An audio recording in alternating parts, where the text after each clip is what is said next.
Perfect. So I'm going to talk about a project called GeoSoft that is part of the NSF EarthCube initiative. GeoSoft is focused on software stewardship for geosciences. The project is a joint effort of people with a very diverse variety of backgrounds concerning software stewardship. So we have Chris Duffy from Penn State, who is a hydrologist and is very interested in the preservation of software and the dissemination of software in geosciences. He's been doing that with his own software products. Chris Mattman, who is a software engineer and has a lot of experience in the open source world and is one of the directors at the Apache Software Foundation. We have Scott Peckham, who runs a very popular model repository called CSGMS, and Aaron Robinson, who is at the ESIP, the Foundation for Earth Sciences, very concerned with dissemination of information and the improvement of science transparency and publications. So this is a joint effort of all of us looking at geoscience software from different perspectives and really concerned about a variety of things that I want to share with you. One is starting with a cartoon from PhD Comics that I think really captures what happens to a lot of software, not just in geosciences, but in the sciences. So some student with limited programming skills is meeting with their advisor, and the advisor says, we've got to take this geochronology data and wrangle it, as Nick was saying, and you know, it needs to be done yesterday. And so they look at the code by some previous person in the project, and it's really not very understandable. So they try their best to do what they were supposed to do, and you know, if they succeed, they're all happy, they can move on. But when it takes time, it comes time to try to document that software for the next student or the next person in the project, you know, that's not always happening.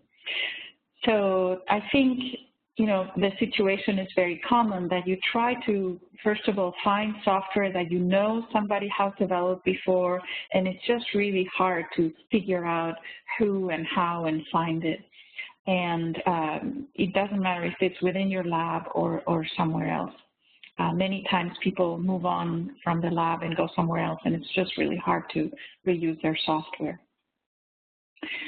I should mention that if you think about it, a lot of science is federally funded, and so there's a very famous memo from the Office of Science and Technology Policy in 2013 mandating all federal agencies that fund research to put in place policies and mechanisms to make the results of science open. And so we're all very familiar with these sorts of mechanisms when it comes to data sharing. NSF has a data management plan. NIH has a lot of data sharing sites. But in terms of software, I think we're a little bit less aware of the need to preserve scientific software. Another big problem with science software is that reproducibility is very important. It's one of the cornerstones of the scientific method.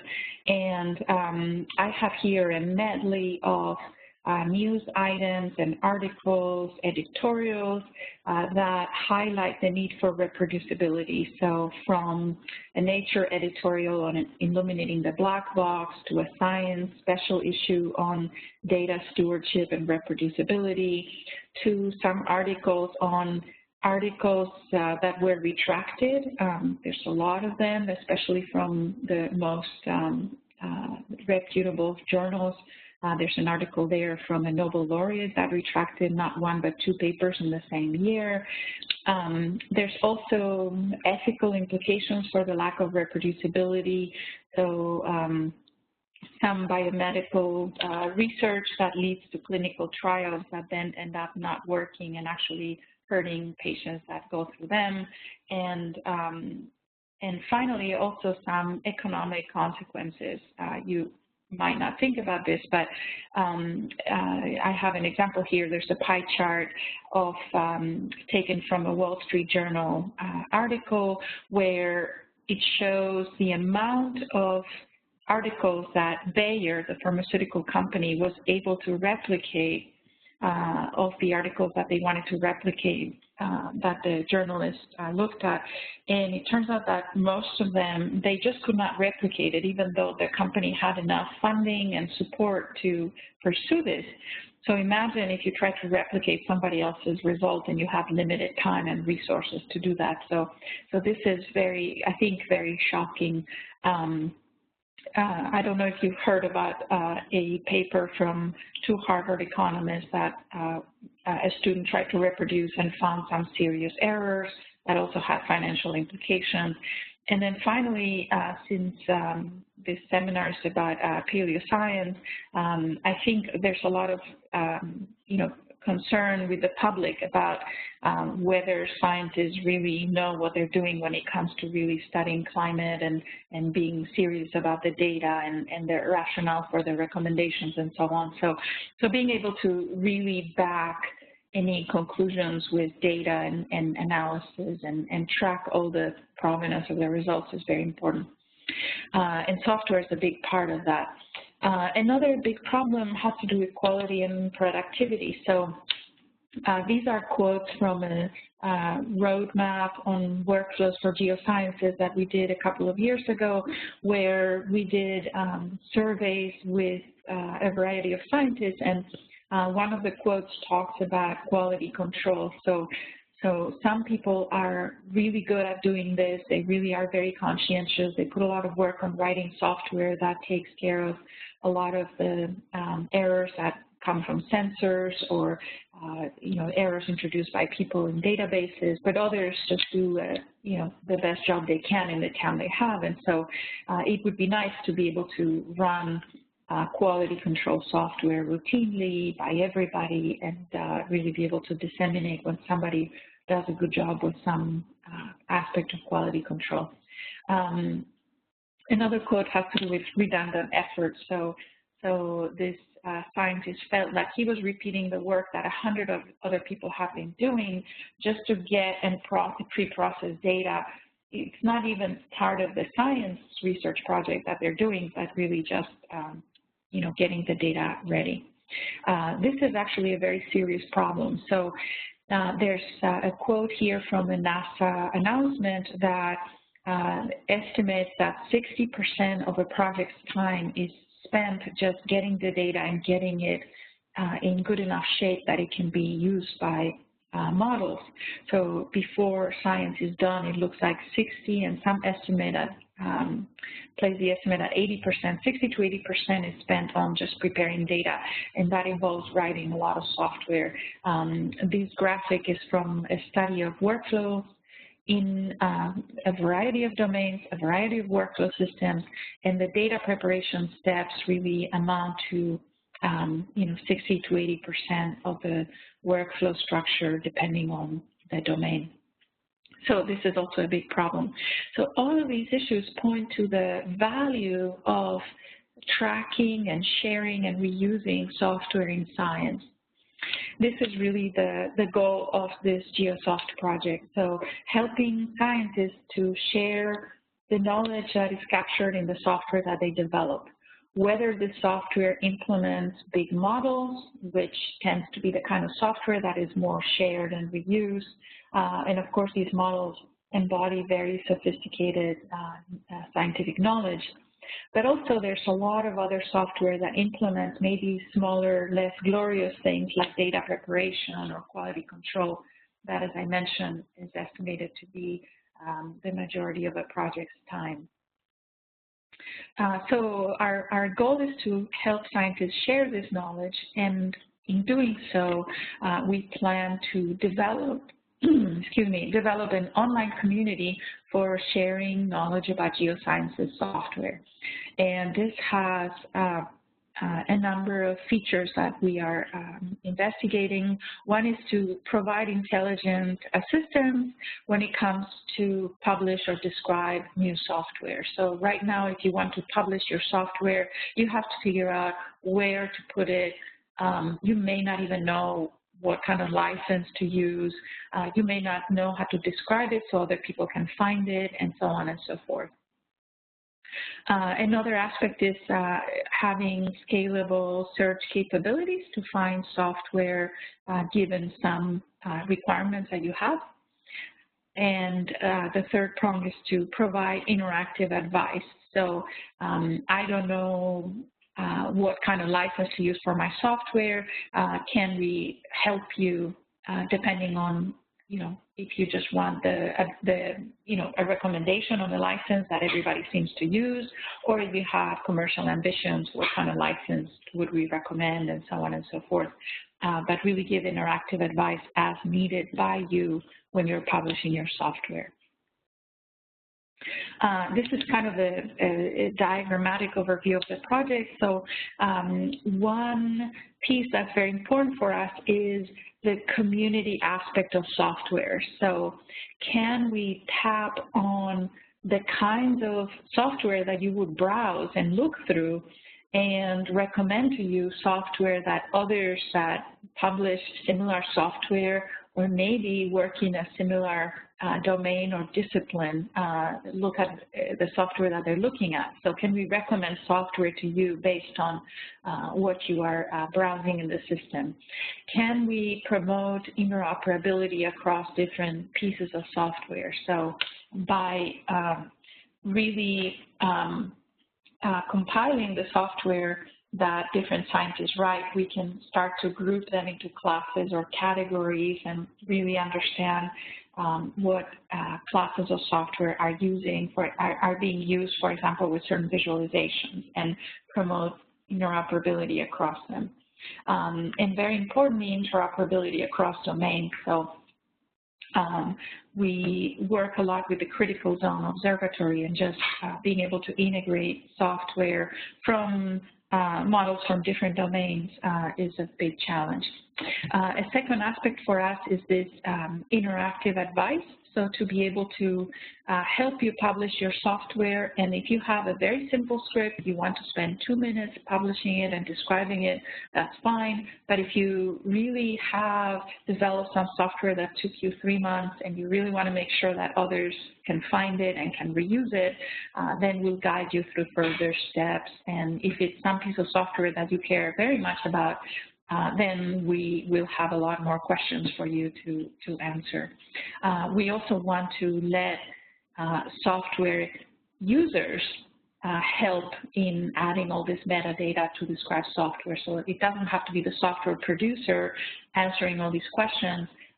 Others can answer those questions as well as they try to reuse the software and maybe read documentation or papers and so on.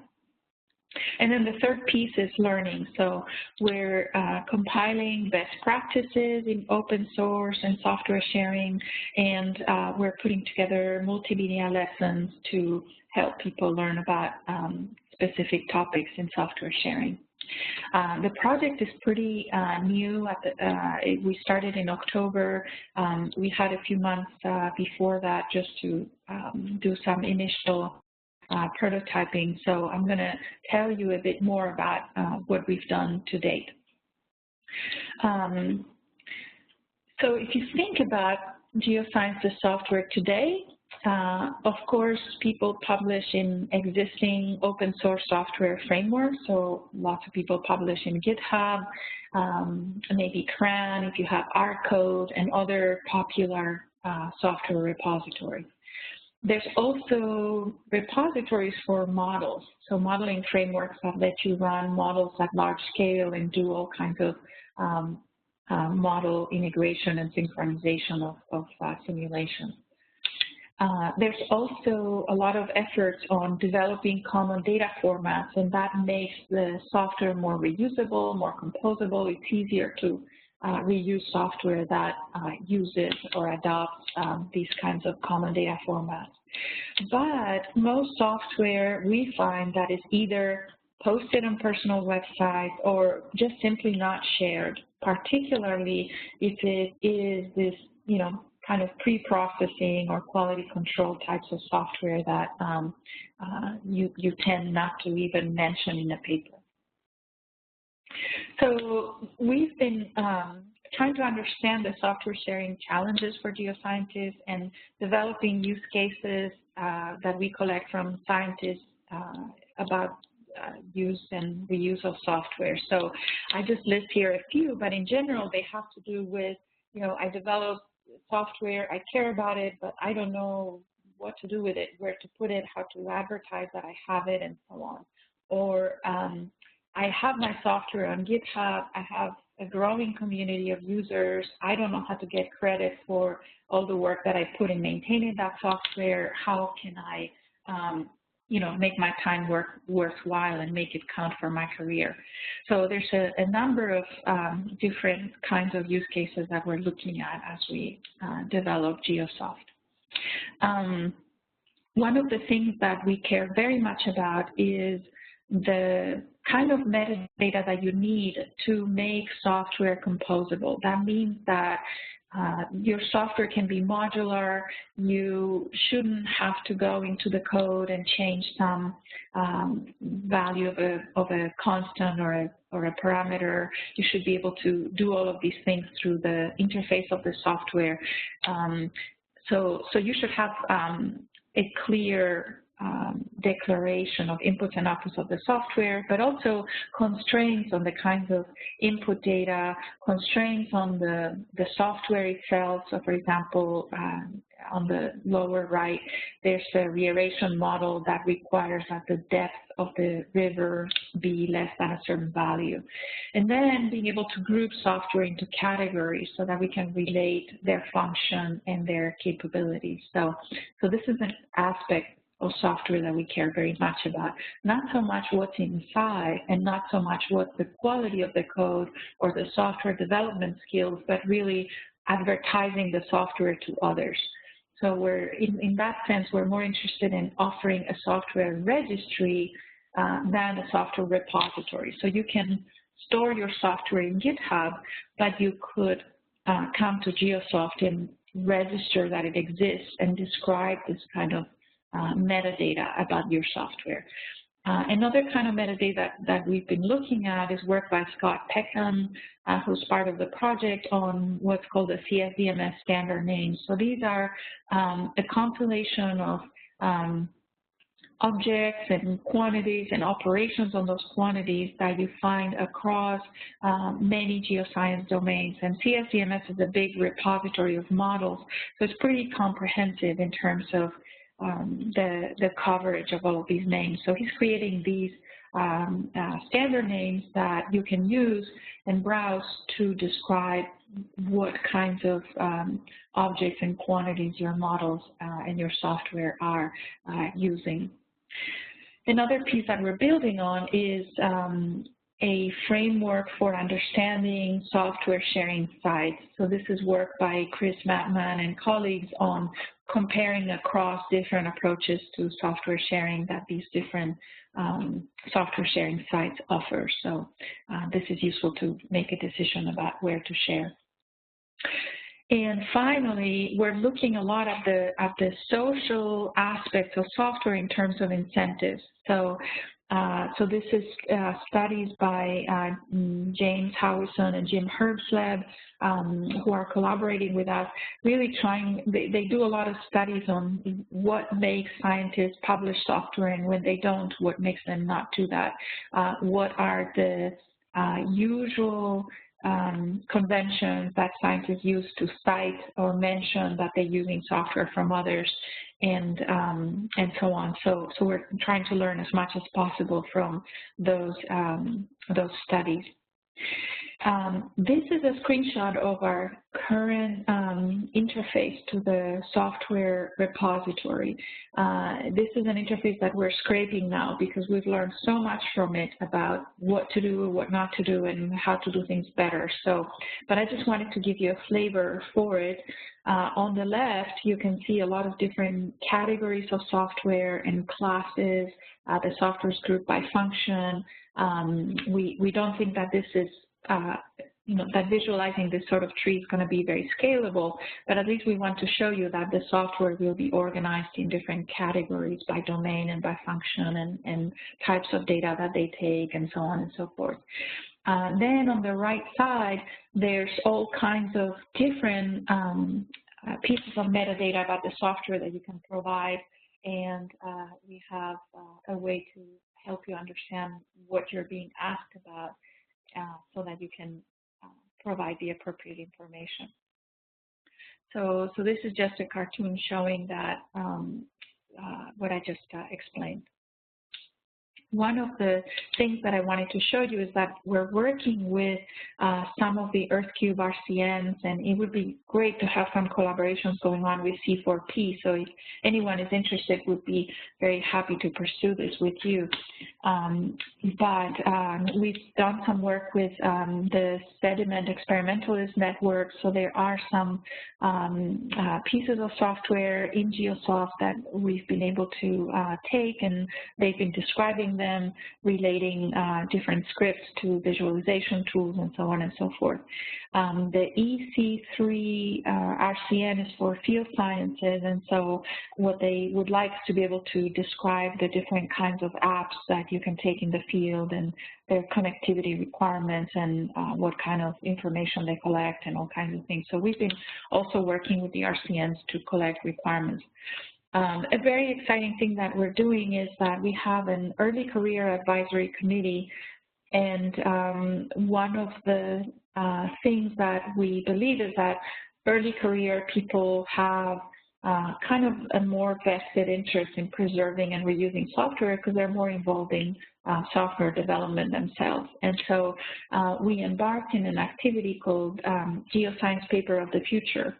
So a geoscience paper of the future is a paper that really makes the data and the software and the provenance of any results, like figures and so on, available in public repositories with unique identifiers and persistent identifiers.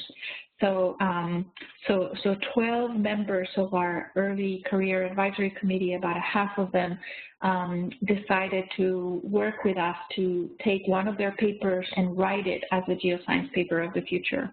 So all of these scientists cut across very, very different areas of geosciences. And they're learning to publish data, to assign DOIs to data, do the same with software. They're learning to put their software, publish it open source, and they're learning how to describe provenance of results.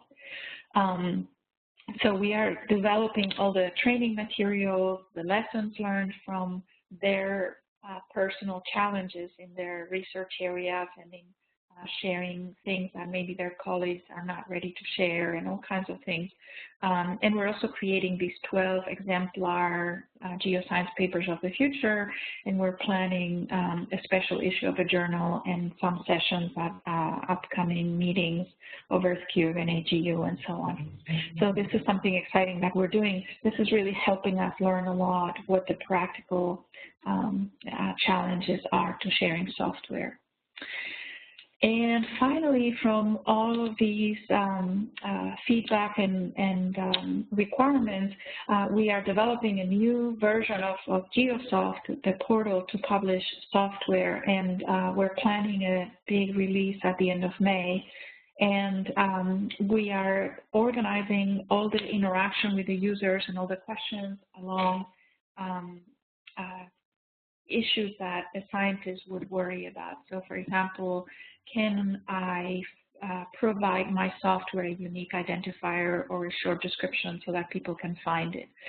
If I find a piece of software, what do I need to do to understand it? So for that, I would need descriptions of the domain variables that it uses, the assumptions, the limitations. I need to understand who's created this, if anyone else is using the software, and a number of other things. If I'm trying to execute it, then I need information about the runtime requirements, installation, and things like that. If I want to do research with it, I want to actually be able to run it with my data, and so I need a different kind of set of information for that. So you can see that for these different big categories, those are all activities that a scientist would engage in with respect to software, and that's how we're guiding the design of the new version of the GeoSoft site.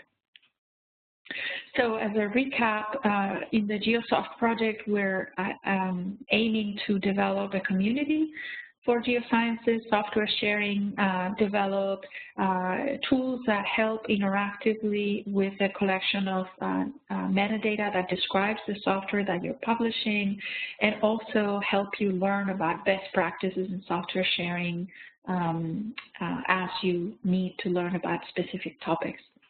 Our long-term objectives are to help scientists capture knowledge about software, and we think that by doing this, we'll really have a transformative effect in geosciences. So making scientists more productive through the reuse of software, helping researchers in other disciplines access the software that scientists produce, and improving reproducibility and quality of the research, and also help new researchers come up to speed quicker.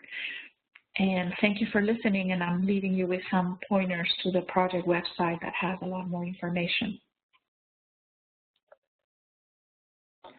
Yolanda, thank you very much for that talk. So the chat is open if you have any questions for Yolanda. We have some to start off with. So there was a, excuse me, a chat just to the Research Coordination Network account, but I'm going to relay it to everyone so you can see the link. Okay, I think that worked. So this is from Jack Williams, and he is noting that for C4P, one of our activities was to compile a catalog of cyber infrastructure software resources in the paleo geosciences. There were 2 interns that led this effort last summer, and the C4P team would be happy to discuss ways of getting some of this list or all of this list into GeoSoft. So the link is there, and if you have any comments on that, Yolanda, or we can follow up with that afterwards. I think that is fantastic. I think, you know, I was listening to Nick speak, and, you know, he was mentioning that the software is available from a website and so on. And so I think the you know, very useful software is scattered everywhere. And as your community starts to compile key pieces of software, I think, you know, it's hard for someone who develops software to spend time going through, you know, all these questions that I was showing you earlier and describe their software in detail. But if there are 20 or 50 pieces of key software that your community really cares about, you can do a lot in training your students to describe it as they learn it and they learn to use it. I think there's a lot of community organized activities that can be very beneficial to software sharing. So we would love to work with you all in doing this. And I don't know of many communities that are doing this, so kudos to you. Okay, the next question is, how do I submit a piece of software to GeoSoft? So this is a project that is still in its beginning few months. So we have 1.5 years to go. And I think you will see us be very aggressive about disseminating the site and encouraging people to publish in about probably September. So we have a prototype of the GeoSoft website, so you're very welcome to use it. If you go to this website of the project, you'll find your way to it, and you're welcome to use it and play with it. But as I said earlier, we learned a lot from it about things that could be done better, so we will be rolling a much better and more useful version in about 6 months. But I'm very happy to hear that you're eager to publish your software in this way. This is very good. Okay, thanks. The next question is, will anyone be checking the metadata for the submitted software, or do you plan on allowing comments by the users? This is an excellent question. So one of the things that we were careful to include is a lot of, ratings in terms of the same ways that users would rate a product on Amazon or on the web. So we should be able to let you add comments that state whether the software works as advertised or not. So right now, there's not a very good mechanism to do comparison shopping. So if you are like me, you need some kind of, I don't know, K-means software, and so you find 3 different ones in different places, and you just don't know which one's going to be more scalable, which one has been tested more with, temporal data or et cetera. And so it's kind of hard to pick one and commit to one without really being able to compare across. So this is something that we care very much about, collecting not just what the developer has to say, but also what the end users of the software have to say. So you see the section on trust that's on the left towards the middle is pretty big.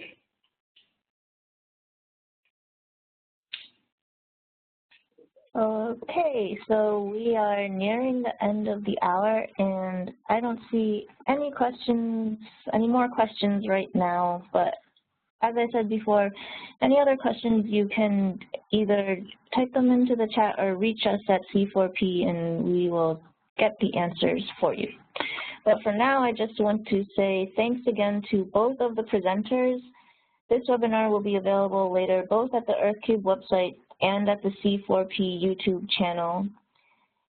And for future webinars, there's one more in 2 weeks on the GeoLink project. You can always check the C4P webinar schedule at the earthcube.org site. Thank you very much for attending and hope to see you next time.